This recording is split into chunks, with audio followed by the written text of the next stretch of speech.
नमस्कार दोस्तों, राजश्री एजुकेशन में आपका स्वागत है। दोस्तों, आज हम पढ़ेंगे अरस्तु ने दास प्रथा का कॉन्सेप्ट दिया और दास प्रथा के बारे में मैंने बताया। अरस्तु की दास प्रथा क्यों, उसने दास प्रथा के विचार कहाँ से ग्रहण किए और दास प्रथा क्यों ज़रूरी है वो मैंने आपको बताया।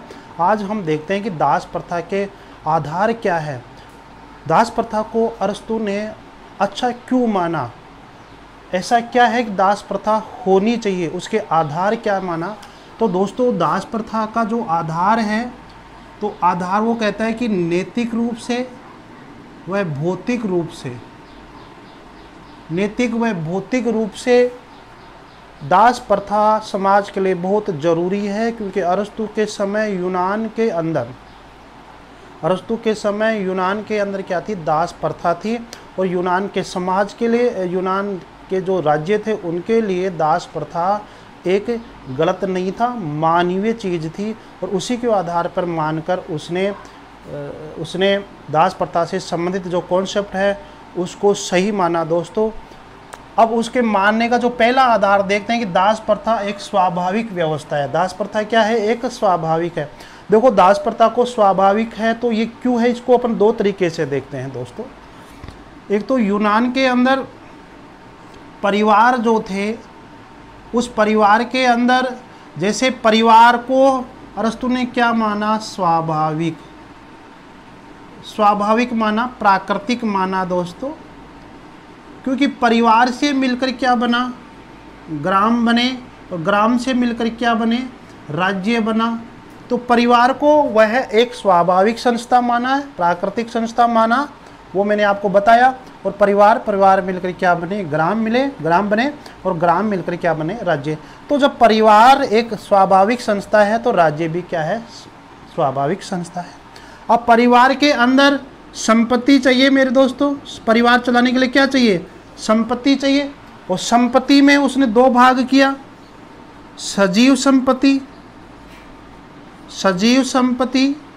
और निर्जीव संपत्ति।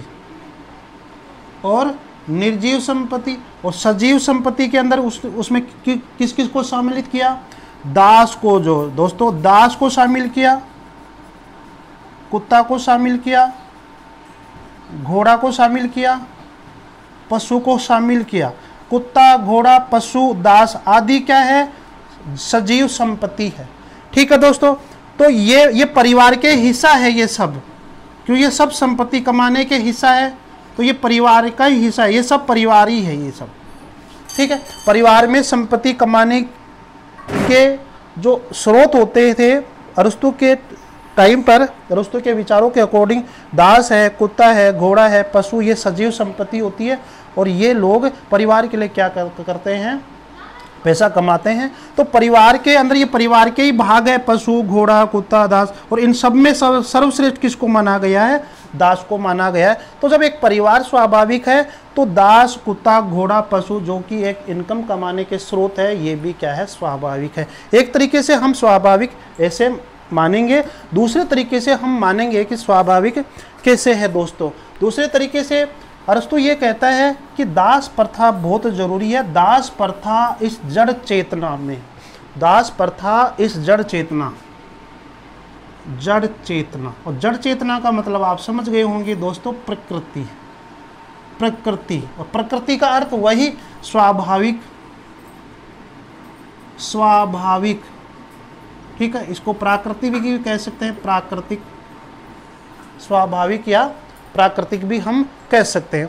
तो प्रकृति के अंदर यानी जड़ चेतना के अंदर असमानता तो पाई ही जाती है, असमानता पाई जाएगी।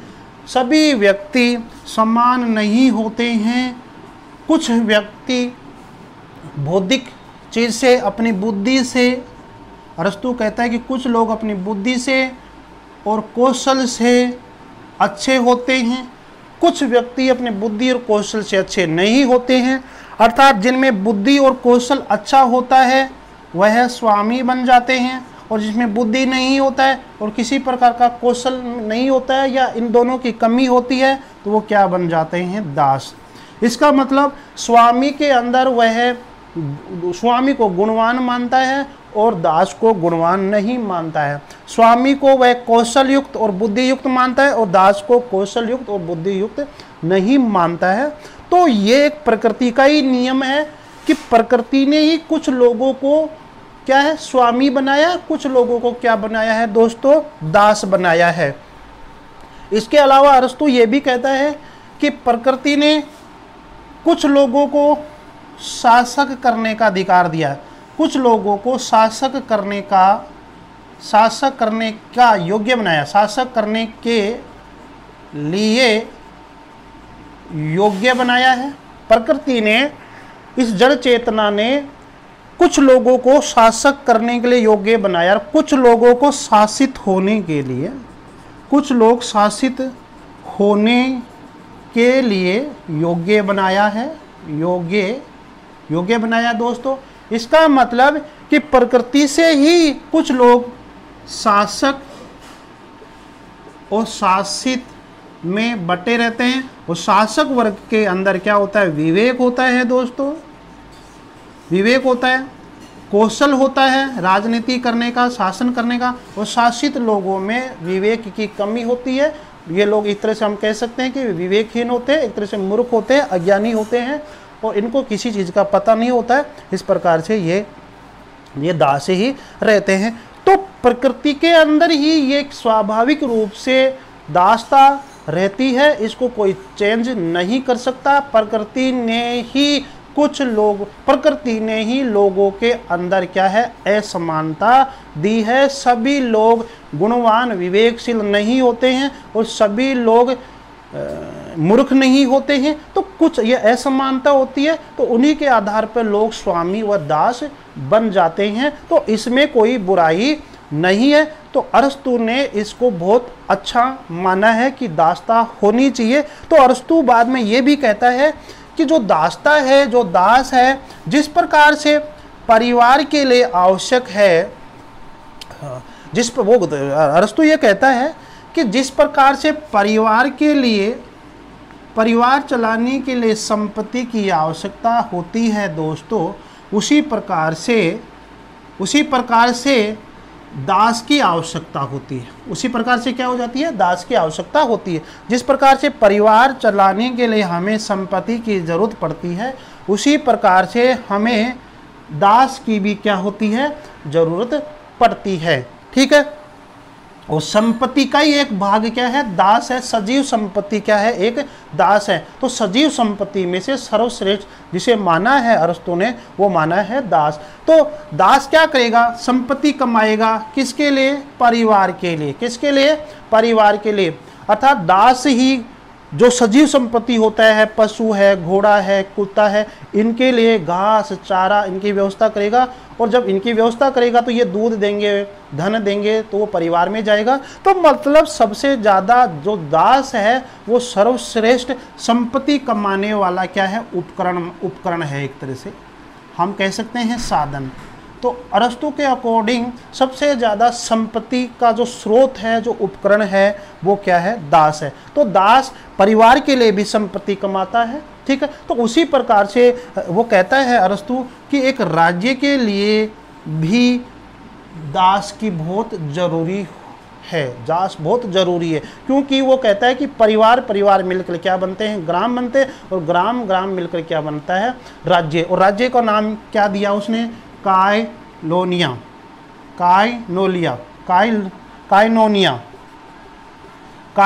नाम दिया अरस्तु ने अपने राज्य को, काइनोनिया। ये याद रखना आप। ठीक है दोस्तों। तो जिस प्रकार से परिवार के लिए संपत्ति की जरूरत होती है, दास की जरूरत होती है, उसी प्रकार से राज्य को चलाने के लिए भी दासों की जरूरत होती है। तो प्रकृति से ही ये असमानता दी है, इसमें कोई बुराई नहीं है। स्वामी और दास प्रकृति से बनते हैं। कुछ लोग शासित होते हैं, कुछ लोग शासक होते हैं। ये प्रकृति का ही नियम है। इस जड़ चेतना में ये नियम घुसा हुआ है, इसमें किसी प्रकार का कोई चेंज नहीं कर सकता है। अरस्तु दास प्रथा को क्या मानता है, स्वाभाविक मानता है दोस्तों। अब मैं आपको कुछ कथन के माध्यम से समझाना चाहूँगा दोस्तों आगे बात करते हैं कि अरस्तु ने जो सोफिस्ट लोग जो दासता को बेकार मानते थे, अमानवीय मानते थे, दास प्रथा का विरोध किया करते थे। लेकिन अरस्तु ने उनकी एक नहीं बात मानी, यानी कि सोफिस्ट लोगों के जो विचार थे दासता से संबंधित, उनका विरोध करके यही कहा कि जो दास प्रथा है वह स्वाभाविक है, अच्छी है, समाज के लिए बनी है, जड़ चेतना में है, प्रकृति के नियमों के अंदर है, इसमें किसी प्रकार का कोई बदलाव नहीं कर सकता है। इसलिए दास प्रथा क्या है, स्वाभाविक है।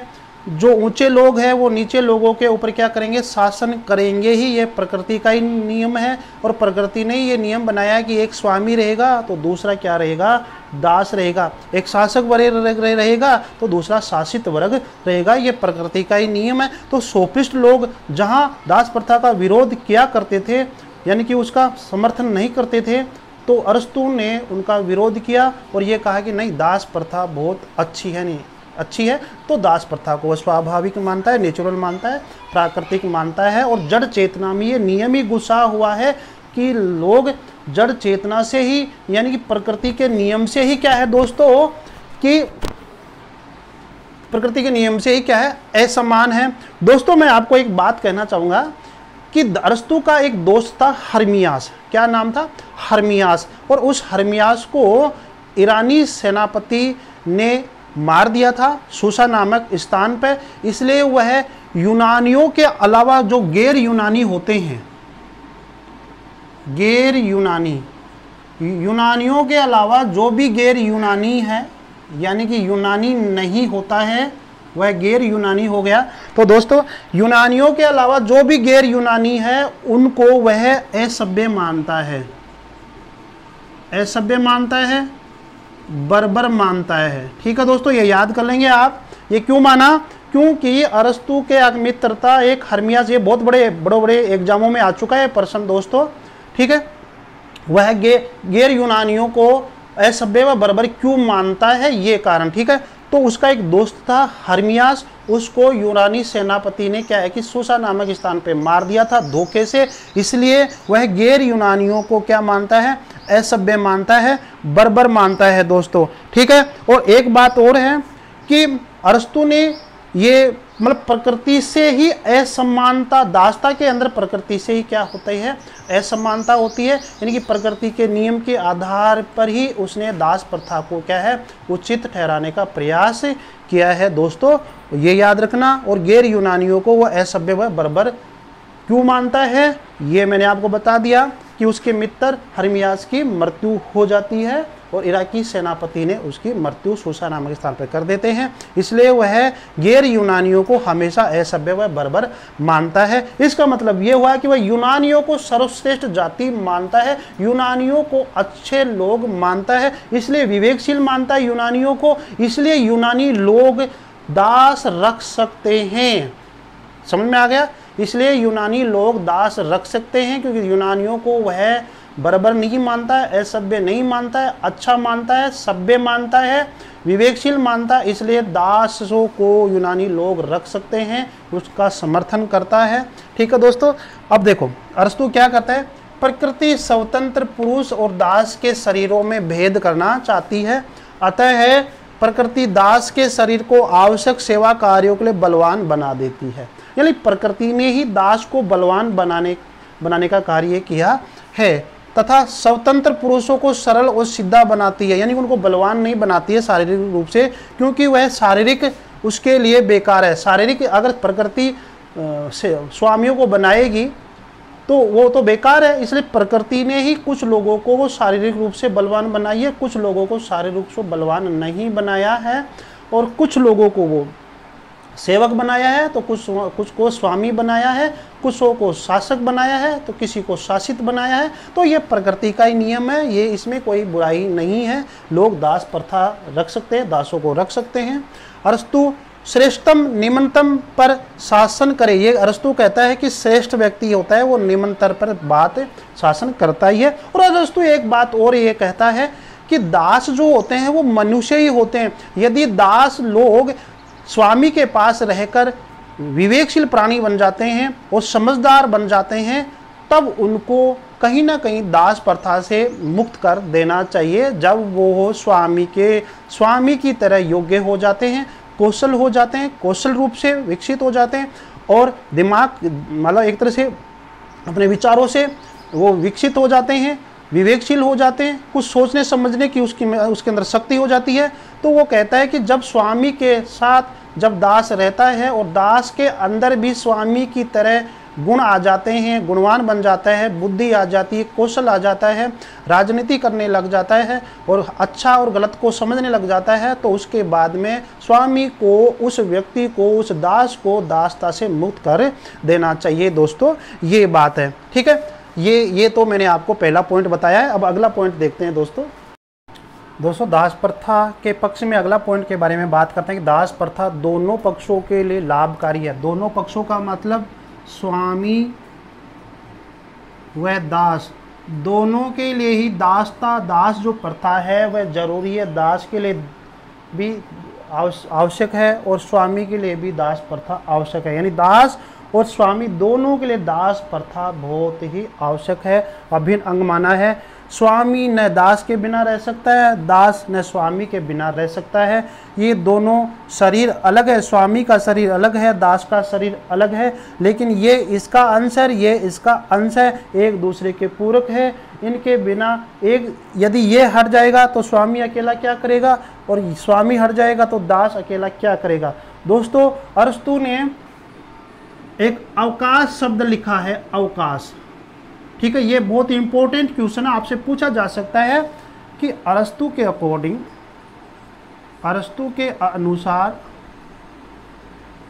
अवकाश का क्या अर्थ है। अवकाश का मतलब ये नहीं है कि छुट्टी, अवकाश का मतलब ये नहीं है कि छुट्टी, ठीक है। अब अवकाश किसके लिए आया है, ये अवकाश आया है स्वामियों के लिए, स्वामी के लिए, न कि दास के लिए। अगर दास को अवकाश दे दिया जाए तो फिर काम कौन करेगा, उत्पादक वर्ग तो कम होगा, राज्य के लिए उत्पादन शक्ति कम हो जाएगी, पैसा कम हो जाएगा, तो अर्थव्यवस्था गड़बड़ा जाएगी। इसका मतलब ये हुआ कि दासों के लिए अवकाश नहीं, तो फिर अवकाश किसके लिए है, स्वामी के लिए, ठीक है। अब स्वामी क्या करेगा, अवकाश का मतलब घर पे जाकर सोएगा क्या। भाई आज संडे के दिन छुट्टी होती है, हम लोग घर के दिन सो जाते हैं घर पे आकर आराम से कि भाई आज तो अवकाश है। तो यहाँ अवकाश का मतलब ऐसा नहीं कि घर पे जाकर सो जाओ, दुनिया के लिए कुछ मत करो। दोस्तों यहाँ अवकाश का अर्थ ये है कि दासों के कारण लोगों को अवकाश मिलता है, स्वामियों को अवकाश मिलता है किसका, सोचने और समझने का, सोचने व समझने का क्या मिल जाता है, इनको अवकाश मिल जाता है, समय मिल जाता है, पर्याप्त समय मिल जाता है स्वामियों को, ठीक है। तो क्योंकि दास लोग क्या करेंगे, स्वामी लोगों को क्या करते हैं, आर्थिक व्यवस्था पूरी करते रहेंगे, आर्थिक व्यवस्था। यदि मान लीजिए स्वामी लोग अपनी आर्थिक व्यवस्था, अपना उत्पादक कार्य खुद करेंगे तो फिर देश दुनिया के लिए सोचेगा क्या, समाज को चलाने के लिए योजना कौन बनाएगा। इसलिए इनकी आवश्यकताओं को पूरा करने के लिए दास लोग तो काम करते ही रहेंगे दोस्तों, और स्वामियों को अवकाश प्रदान करने के लिए भी दास लोग क्या करेंगे, काम करेंगे। स्वामी का अवकाश का मतलब ये नहीं कि घर पे जाकर वो सो जाए, ऐसा नहीं है। स्वामी लोग, स्वामी का मतलब राजा, ये माने एक राज्य के संदर्भ में राजा, और राजा का मतलब क्या होता है, सरकार, ठीक है मेरे दोस्तों, सरकार। तो सरकार या राजा अच्छी तरह से समाज को चलाने के लिए सोच सके और विवेकता से और अपनी कौशलता से कोई कानून नियम बना सके ताकि समाज का भला किया जा सके। लेकिन कब सोचेगी, जब उसको अवकाश मिलेगा, जब उसको शांति मिलेगी, ठीक है, उसके कार्यों का, उनकी उदर पूर्ति और आर्थिक व्यवस्था की पूर्ति दास करते रहेंगे तो वह राज्य के लिए अच्छा सोचेगा, ठीक, अच्छा काम करेगा। तो यहाँ पर अवकाश का मतलब ये हुआ कि दास लोग तो काम करेंगे और जो राजनीति में लोग हैं, जो स्वामी लोग हैं, जो सरकार है, जो राजा है, वो देश दुनिया को चलाने के लिए, अपने राज्यों को चलाने के लिए, अपने समाज को चलाने के लिए शांति से सोचेगी, नियम बनाएगी, कानून बनाएगी और योजनाएं बनाएगी कि राज्यों को कैसे चलाना है। इसका मतलब, अवकाश का मतलब ये है। ठीक है दोस्तों। तो अवकाश का मतलब सोना नहीं है कि आराम करना, ये नहीं है दोस्तों। अगर स्वामी उनके लिए आर्थिक व्यवस्था पूरी कर रहा है तो राज्य को चलाने के लिए कानून नियम किस प्रकार से होने चाहिए, ठीक है, कि प्रजा किस प्रकार से सुखी रहे, वो सोचने का काम कौन करेगा? स्वामी करेगा। लेकिन कब करेगा? जब दास लोग उनके लिए आर्थिक व्यवस्था पूरी करते रहेंगे, उनके जो उत्पादक वर्ग की जो प्रक्रिया है उसको पूरा करते रहेंगे, तो स्वामी लोग अपने समाज के लिए, अपने राज्य के लिए सोचते रहेंगे। तो यहाँ पर आप समझ गए होंगे कि दास प्रथा है वो दास के लिए भी उपयोगी है और राजा महाराजा लोगों के लिए भी अर्थात सरकार के लिए भी बहुत ही उपयोगी है। तो अवकाश का अर्थ आप समझ गए होंगे कि अवकाश किसको मिलना चाहिए, भाई राजा को मिलना चाहिए या फिर दास को मिलना चाहिए। तो अवकाश का मतलब है कि दास लोग काम करेंगे तो अवकाश है वो स्वामियों को मिल जाएगा और उस अवकाश के दौरान वो शांति प्रिय रहेंगे, दिमाग से सोचेंगे समझेंगे कि मुझे समाज के लिए क्या करना है, कौन सी व्यवस्था चालू करना है, ठीक है।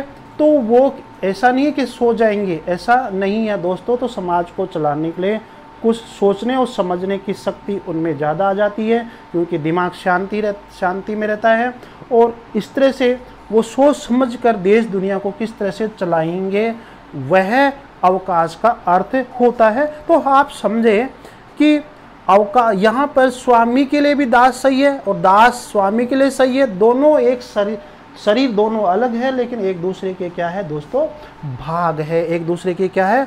अंश है दोस्तों। तो आप ये समझ गए होंगे अवकाश क्या है। तो अवकाश का अर्थ समझना बहुत जरूरी है। तो आपसे पूछा जा सकता है कि अवकाश जैसी शब्दावली निम्न में से किस व्यक्ति ने दी? प्लेटो ने दी, अरस्तु ने दी, होब्स ने दी, लोक ने दी। तो आपका आंसर होना चाहिए सर कि अरस्तु ने अवकाश शब्दावली दी है। तो अवकाश का मतलब घर पे जाकर सोना नहीं है, नींद नहीं लेना है, काम करना किसके लिए? समाज के लिए। और काम कौन करेगा? सरकार करेगी, राजा करेगा, स्वामी करेंगे। तो उनको आराम मिल सके, देश दुनिया को समझने के लिए, देश दुनिया को चलाने के लिए, कानून नियम बनाने के लिए अवकाश मिल सके, यही इसका अवकाश का अर्थ है दोस्तों। आगे देखते हैं दोस्तों, आगे देखते हैं कि दास प्रथा के पक्ष में अरस्तु क्या कहता है कि दास प्रथा क्या है? नैतिक दृष्टि से अच्छी है। नैतिक दृष्टि से अच्छी है क्योंकि यूनानी लोगों को वो सभ्य मानता है। यूनानी लोग जैसे करेंगे, जैसा सोचेंगे, वो अरस्तु की नज़रों में क्या है कि नैतिक है। तो अरस्तु दास प्रथा को नैतिक मानता है। ये एक बात और है, अरस्तु ये कहता है कि यदि दासों के साथ अच्छा व्यवहार किया जाएगा, ऐसा नहीं कि दासों को और पशुओं की तरह यूज में लिया जाए, ऐसा अरस्तु कभी नहीं मानता है। अरस्तु ये भी कहता है कि यदि दास लोग स्वामी के पास रहकर यदि स्वामी जैसे गुण सीख जाते हैं, विवेकशील बन जाते हैं, ज्ञानी बन जाते हैं, सद्गुणी बन जाते हैं, तो उनको दासता से मुक्त कर देना चाहिए स्वामी को। तो ये एक ऐसे की क्या है कि नैतिक दृष्टि से भी अच्छी है। दास प्रथा समाज और परिवार के लिए भी अच्छा है। यूनानी लोगों में हर परिवार में दास प्रथा हुआ करती थी दोस्तों। तो दास प्रथा अरस्तु ने अच्छी मानी यूनानी लोगों के परिवारों के लिए। वहीं से दास प्रथा का कॉन्सेप्ट लिया अरस्तु ने। तो दास प्रथा समाज परिवार के लिए अच्छी है और समाज के लिए भी क्या है? अच्छी है, दोनों के लिए अच्छी है। और उसी प्रकार वह राज्य के लिए भी क्या है दोस्तों? बहुत ही उपयोगी है, अच्छी है दास प्रथा। दास प्रथा प्रकृति की देन है। प्रकृति की गोद में, प्रकृति की जड़ में ही, इस जड़ चेतना में ही दासता है दोस्तों, जिसको कोई अलग नहीं कर सकता। दासता को एक अच्छा माना गया है, प्रकृति की देन है। प्रकृति ने ही स्वामी और दास दो वर्ग बनाए हैं, एक शासक वर्ग और एक शासित वर्ग बनाया है दोस्तों। दास अपने स्वामी का ही अंग होता है, यानी कि दास के बिना न स्वामी का काम चलेगा और न ही स्वामी का दास के बिना काम चलेगा। तो दोस्तों दोनों शरीर अलग है, स्वामी का अलग है, दास का अलग है, लेकिन है एक दूसरे के अंग। ठीक है दोस्तों, ये आज हमने दास प्रथा के पक्ष में जो विचार है अरस्तु को वो देखा। दोस्तों वीडियो कैसा लगा आप ज़रूर कमेंट बॉक्स में लिखें। आपका कोई क्वेश्चन है वो कमेंट बॉक्स में लिखे, मैं ज़रूर उसका उत्तर देने का प्रयास करूँगा। मैं आपके कमेंट देखता हूँ। और वीडियो को लाइक, शेयर और सब्सक्राइब ज़रूर करना दोस्तों। अब तक मेरे चैनल को सब्सक्राइब नहीं किया है तो ज़रूर दोस्तों सब्सक्राइब करें और ऑल बटन को सिलेक्ट करें। धन्यवाद दोस्तों।